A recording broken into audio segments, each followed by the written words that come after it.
What's up, guys? Back again. We have another episode of Consumed. And on this one, we're going to be talking about vapable vitamins. So while I was consuming some content this week, I stumbled across a Inc. magazine video that they did on a nutritional supplement CPG company called Nutriair. And Nutriair is kind of differentiating their offering over other nutritional supplement companies by kind of taking vitamins through a different absorption way of kind of using vaping and kind of the trend of vaping to kind of differentiate themselves in the market. They're kind of one of kind of many growing entrants in that kind of category, so they're not kind of the only player, but they did seem to have their branding buttoned up a lot stronger than a lot of the other people that I kind of saw in the market. But one of the things that I won't be covering a lot about in this video is the science side of kind of vaping vitamins or any of that. I am not a science guy, I'm a businessman. I don't pretend to know, what absorption methods are the best for certain things. What is the emerging science on all this, and it actually more superior than consuming caps, powders, pills orally.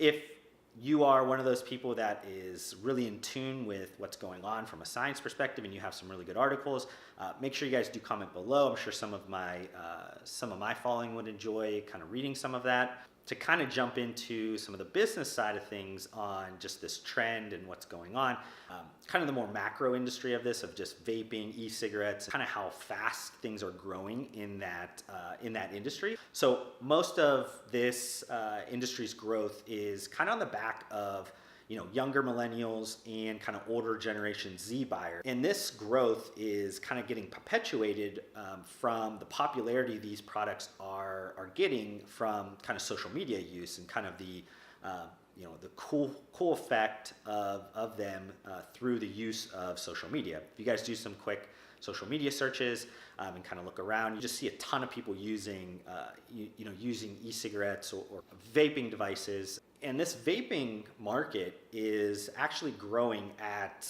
about 15% compounded annually, and that's a huge growth rate, and it's even bigger if you think about how big this category is. I think in the next 5 years they expect kind of the vaping and e-cigarette market to be upwards of $60 billion.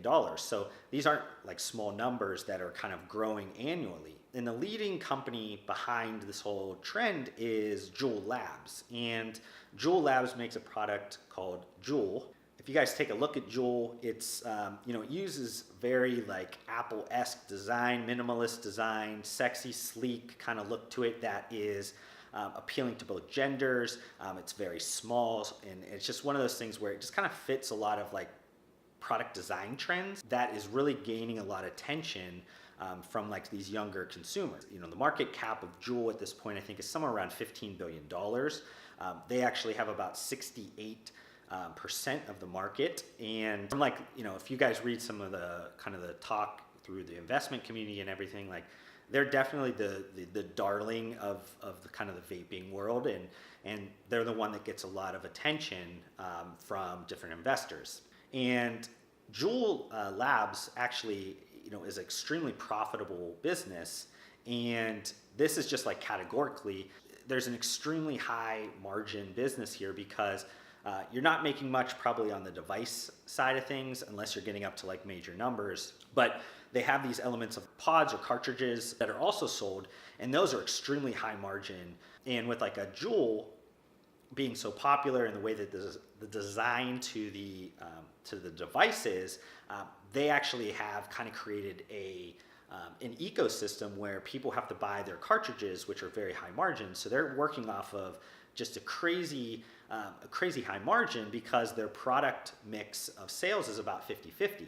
But kind of with anything that's growing extremely fast really has high margins, and if it just so happens to have some kind of like negative social implications, there's definitely going to be some regulatory issues that kind of come down the pipe, and the FDA is fast tracking a lot of regulations and a lot of things to try to curtail a lot of the youth's adoption rate on these products. So we'll kind of see what happens there. But just to kind of round out this video, I want to kind of talk about my thoughts on just this category because I know a lot of clients or potential clients are going to be either thinking about this or asking me very soon about this. So just to get it out of the way, like you guys have watched me before, my ideology on most things is like the consumption of anything should be allowed with able-minded adults that aren't really trying to hurt anybody else. So I'm not going to be talking about this from a moral standpoint or anything like that.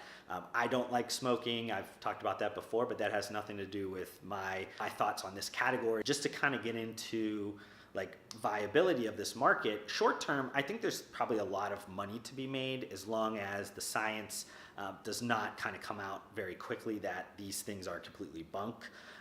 If you look at some of like the Amazon listings right now for some of these products, you see some very high rankings, products in the health and household section. So people are picking these products up to try them. Now, long term, it all kind of depends on the science to back up a lot of product claims or marketing claims. So, we'll kind of have to pay attention to that.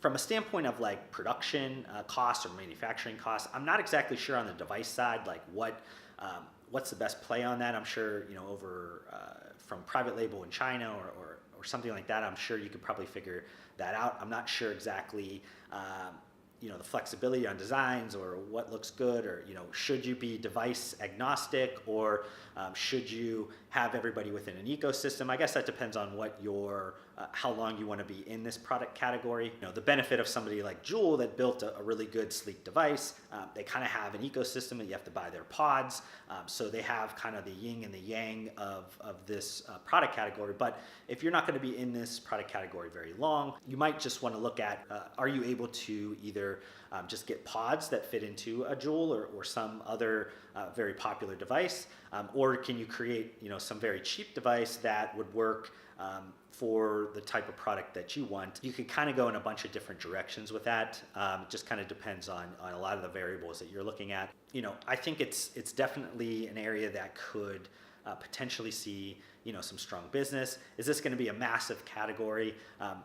Probably not, unless some supreme science behind something, or one kind of like pivot off of this is kind of the marijuana, THC, CBD side of marijuana, and does that constitute a functional ingredient? Should that be fit into dietary supplements, or is this going to be a pharmaceutical? So that is a whole different kind of subject, and that could create some weird snowball with this category that could be used effectively for like nutritional supplement companies. So there's just a lot of kind of like unanswered things or things that could affect this product category. But I wanted to make sure that I kind of got out ahead of it and talked a little bit about it.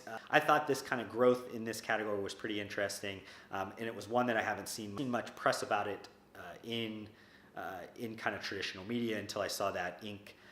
Magazine piece. So if you guys have gotten this far, make sure you guys are hitting the thumbs up button. If you guys have not done it, definitely subscribe to my YouTube channel. I have a bunch of different content that is really valuable. So make sure you guys do subscribe to my channel so you guys don't miss any of that.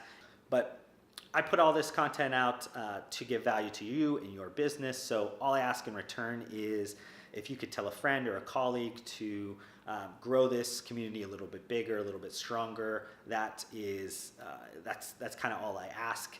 And I just want to thank you guys for taking a little bit of time out of your day to listen to me, and I'll see you guys on the next one.